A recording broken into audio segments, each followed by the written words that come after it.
M23. Les accusations de partialité sont un défi majeur pour les organisations humanitaires, particulièrement dans des contextes de conflit ou de guerre, comme en République démocratique du Congo, RDC. Ces accusations peuvent être formulées par des gouvernements, des groupes armés, des communautés locales ou d'autres acteurs, et elles peuvent avoir des conséquences graves sur le travail humanitaire, allant de l'entrave à l'accès humanitaire à la remise en cause de la légitimité de l'organisation. Voici un aperçu des implications de ces accusations et de leur impact sur les opérations humanitaires. 1. Nature des accusations de partialité. Les accusations de partialité se produisent lorsque les organisations humanitaires sont perçues comme soutenant, favorisant ou étant alliées à un groupe particulier, qu'il soit politique, militaire ou ethnique. Dans des contextes conflictuels comme celui de la RDC, les parties prenantes, gouvernements, groupes rebelles, communautés locales, etc., peuvent interpréter l'aide humanitaire comme étant orientée en faveur d'une partie du conflit, plutôt que d'être impartiale. Les accusations peuvent se manifester de plusieurs manières.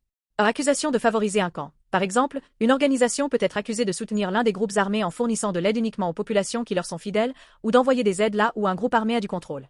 Cela peut être dû à des perceptions, réelles ou imaginées, de l'association de l'ONG avec un acteur politique.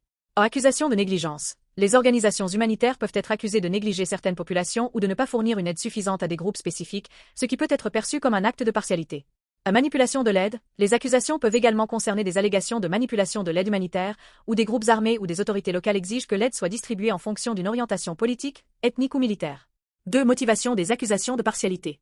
Plusieurs facteurs peuvent expliquer ces accusations, dont tactique de guerre psychologique. Dans les conflits, les groupes armés et les autorités peuvent chercher à démoniser les organisations humanitaires qu'ils perçoivent comme ne soutenant pas leur cause. Les accusations de partialité peuvent alors être utilisées comme un moyen de discréditer ces organisations ou de détourner l'attention des actions de ces groupes. Perception locale. Les communautés locales, surtout dans les zones de conflit, peuvent avoir des opinions et des ressentiments très marqués à l'égard des acteurs humanitaires, en fonction de leurs propres affiliations politiques ou ethniques. Si une organisation humanitaire intervient de manière plus visible ou plus active dans certaines zones qu'elle considère comme favorisant un groupe adverse, cela peut entraîner des accusations de partialité.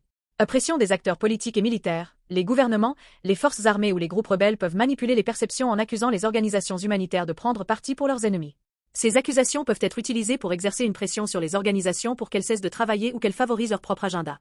Un contexte de fragmentation politique et ethnique. En RDC, où les conflits sont souvent enracinés dans des divisions ethniques et politiques profondes, des accusations de partialité peuvent facilement surgir, car les différents groupes rivaux peuvent percevoir l'aide humanitaire comme un soutien à une faction plutôt qu'à une autre.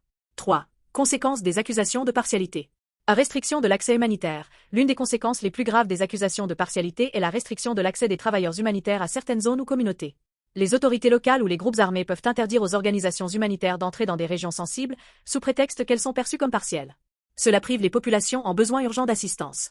Violence contre les travailleurs humanitaires. Les accusations de partialité peuvent exposer les travailleurs humanitaires à des actes de violence ou de représailles, comme des attaques physiques, des menaces de mort ou des enlèvements. Si un groupe armé ou une autorité locale considère qu'une organisation humanitaire soutient un autre groupe, il pourrait répondre par des actes violents. Perte de crédibilité. Les organisations humanitaires se basent sur la neutralité, l'impartialité et l'indépendance pour mener à bien leur mission. Lorsqu'elles sont accusées de partialité, leur crédibilité peut être gravement compromise. Cela affecte leur capacité à travailler avec toutes les parties au conflit, ce qui diminue leur efficacité et peut entraîner leur retrait du terrain. Difficulté à mobiliser des ressources. Les accusations de partialité peuvent dissuader les donateurs internationaux ou les partenaires humanitaires de financer ou de soutenir une organisation qui est perçue comme non impartiale. Cela peut nuire à la capacité de l'organisation à poursuivre ses activités et à élargir son intervention dans les zones affectées par la crise.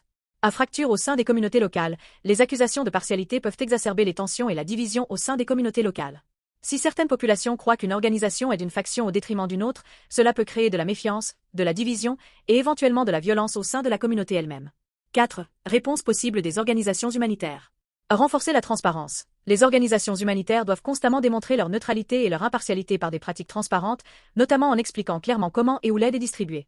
La documentation et la communication ouverte sur les critères de distribution peuvent aider à dissiper les malentendus et à réduire les accusations de partialité.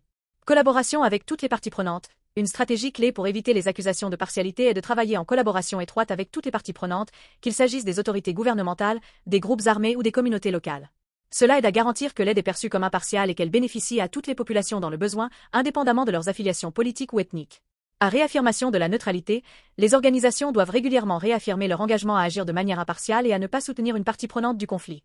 Cela peut inclure des déclarations publiques, des rapports détaillés sur les critères d'attribution de l'aide et des efforts pour expliquer leur position aux différentes parties prenantes. Médiation et dialogue. Les organisations humanitaires doivent engager un dialogue constant avec toutes les parties concernées afin de maintenir un climat de confiance. Ce dialogue peut aider à clarifier les malentendus et à résoudre les accusations de partialité avant qu'elles ne se transforment en conflits ouverts. 5 exemples dans le contexte de la RDC. En RDC, Des groupes armés ou des milices locales ont parfois accusé des organisations humanitaires d'être trop proches du gouvernement ou de soutenir indirectement une faction rebelle, selon la région où elles opèrent. Cela a mené à des restrictions d'accès et à des attaques contre les travailleurs humanitaires. Par exemple, les FARC ou des groupes comme le M23 peuvent tenter de manipuler la perception de certaines ONG pour qu'elles favorisent des zones qu'elles contrôlent, tout en interdisant l'accès dans d'autres zones sous contrôle de factions rivales. Le Rassemblement des forces politiques et sociales de la RDC a également exprimé des inquiétudes quant à la neutralité de certaines organisations humanitaires dans le pays, les accusant parfois de travailler en dehors des priorités du gouvernement. Conclusion. Les accusations de partialité dans le contexte des opérations humanitaires en RDC représentent un obstacle majeur à la fourniture d'aide. Elles peuvent compromettre l'accès aux zones affectées, exposer les travailleurs humanitaires à des risques de violence et nuire à la crédibilité des organisations impliquées. Pour limiter l'impact de ces accusations, il est essentiel de renforcer la transparence, d'engager un dialogue ouvert avec toutes les parties prenantes et de réaffirmer régulièrement l'engagement envers l'impartialité et l'indépendance dans toutes les actions humanitaires.